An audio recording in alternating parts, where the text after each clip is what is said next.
Dani LaMartina, Justin Erickson here with the Team Component, First Detachment Nutrition. Friendly reminder, you can check out more of this information at firstdetachmentnutrition.com. Justin Harris's ebooks, as well as swag, supplements, all the above. You can use code Justin10 for a little discount there. You can check out teamcomponent.com for more information regarding biomechanic breakdowns and training.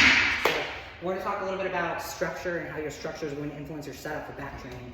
So Justin here is like a lot of the bigger guys, but he's just got a really, really wide rib cage and wide structure. A long torso. Yeah, problems like that. Where if you look at me, and actually I'll make a post of this where you can see through prep that my rib cage is super, super narrow. So there's a lot of noise on social media kind of about back training and how you set up, and people want to be very preachy about it. I think Justin and I very much both kind of agree on that. Those are good foundations from which you can base your setup, but you have to make things work for you and for your body. Given we fall on two different ends of the pendulum, we thought it'd be a great demo for y'all. So I'm gonna have Justin walk me through a setup first. I have a really narrow rib cage. I also am really good at being very bicep dominant, which is gonna affect my grip. So as I get set up here, he's gonna tweak me to make things more optimal, and we're gonna look at his setup. And on top of having a narrow rib cage, you also want to look, she has narrower clavicles on here too. So these machines that are rigid and fixed like this don't typically accommodate for the different structures. So you want to go, like D-handle setup here allows you to have that pivot point and pull through in a different line of action. Especially if you're a smaller female, a lot of the loud voices on social media are larger dudes, where these machines just kind of more naturally fit their bodies well. So it's really important for you to be able to take that information, look at the anatomy, look at the first principles of it, but then kind of base your setup based on what you actually feel and where you connect and what feels good for your body. So use it as a starting point, but watch Justin see tweaks my setup here. So we've got a D-handle for me again because I'm narrow, and my shoulder rotation of base is different than this as well. So you want to talk me through setup? Yeah, so we'll set up here. I'll have Dani over-exaggerate this a little bit so we can see. We'll pull it, set up on here on your side, come over on the side a little bit to pull for your lat. Now she's going to offset to the side here to help with the line of action for her lat. One thing that people seem to misconstrue here is there's not a line connecting here straight down to the side of your rib cage. Your lat rotates around your rib cage and uses that as your fulcrum. So full on three-dimensional three-points motion. Yep. So we're going to over-exaggerate this and let's show this. It's not a connection here. Lat comes all the way across, almost over in here towards the spine action. So here it's going to rotate across. So she's going to pivot off of the seat here, set up that line of action. Okay, you'll see her engage. Now, like she said, big thing for her is she is bicep dominant. So she's going to set up here to make sure that she's rowing through and not pulling with her bicep. What can people use to make sure they're getting that movement? Big thing you want to think about here is driving your elbow down and around. I've always told people, think about rotating around yourself with your elbow. And one thing we'll watch the difference between Dani and I, her having more of a narrow rib cage here, her line of action, let's see if I can show here, is actually going to be more straight on, whereas mine comes out and around. So as you watch here, she's going to drive down, especially with being off of the seat here, she'll hinge down and around herself, driving with that line of action straight back. One thing to make sure too, don't allow your shoulders to elevate. So lock that down in. There we go. Wow, yeah, that's almost crampy. Yep. Now we took this a little bit here just to pull across on her. Big thing for her is we discussed before, she's pull dominant. So anything she does pulling wise, she's just good at doing. Now anatomically wise, sometimes you can target more specific areas for herself. Otherwise she's just gonna do it and her body's going to do it well. So. One thing I struggle with actually is getting really bicep dominant on my pull movements. So Justin had me tweak my grip a little bit to where we toy with more of a supinated grip, which is going to basically tell my brain, hey, use your bicep because you're shortening that muscle in that position. You have no logical line with it.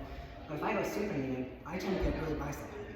And you can tell that by the degree of elbow flexion and the angle of the forearm. So anytime you see the forearm changing its angle through the pull, you know it's more bicep dominant, very simply. To really engage that, you want to kind of look at the forearm angle basically just as an extension of the pull line. So different there. So here's lat versus bicep. Yeah. And you can watch when she focuses more here lat, her whole forearm is still in line with the handle here. So she'll come all the way through it. This is a fixed motion right here, that stays. Now she comes back up, rotates supinated. When she pulls through, watch this, it's hinging here. You can see some hinge movement on her wrist there. That's where she's trying to save. Cool. So for Justin, okay, Wow. I feel like I'm usually pretty biomechanically smart, but having Justin here, pick apart my movements and tell me a little bit more about what he's seeing is it's so great. If you guys are looking for coaching too, I really recommend Justin. He's great. Thanks. So for Justin, he's got a wider setup. He's got a wider rib cage, and even more than that, the shape of his rib cage has changed as he's added more muscle. So from a PT standpoint, he's got a little bit of an injury history with shoulders, and so he's had to be a little bit more attuned to really driving connection on his left side, or on his right, because the left was a cervical. But if you look at his structure and his setup, you can really kind of see how his structure is going to dictate his development, where that wider setup, as he pulls around his rib cage to get his lat, he's also going to hit some rear delt in order to maintain that line. So he's got these really nice kind of 3D boulders going on over here. And you'll see too, just even in my lower setup, I'm more staggered back front to back here than Danny was. That's to help me rotate around here so I get a deeper pull across there.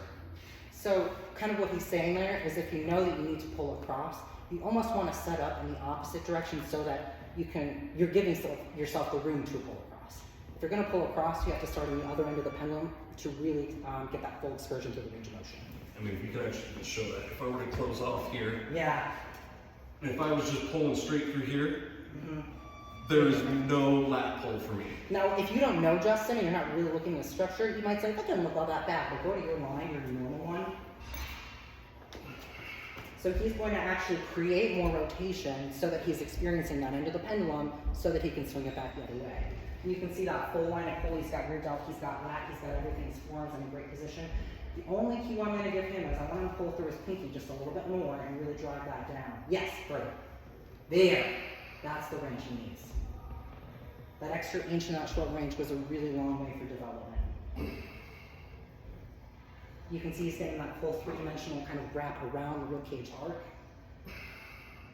And again, the big difference here is that structurally, we are so different. So it makes no sense for us to use the same machine the same way. You have to be able to kind of break down first principles, and again, the anatomy of the muscle, looking at your structure, basic principles of being able to keep your body segments in alignment with the line of pull, and let your execution kind of bridge off of those major principles. Is there anything you'd add to that? I would say that a lot of people tend to get fixed on book belief of how they need to do things. A lot of training is adaptive. Yeah. Everybody's different. There's no reason, like she said, there's no reason for her and I to use the machine the same. And there's no one set path. I think that becomes the problem for most people. Other than that, figure it out. I dig it.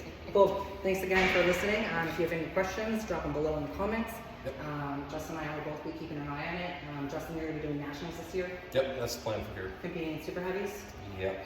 Yeah, so it's going to be fun. This episode is brought to you by First Detachment. First Detachment is an expert formulated supplement company founded by renowned coach Justin Harris. We've combined science with real-world experience in each product. We are battle tested. Are you? Find your battle today at firstdetachment.com.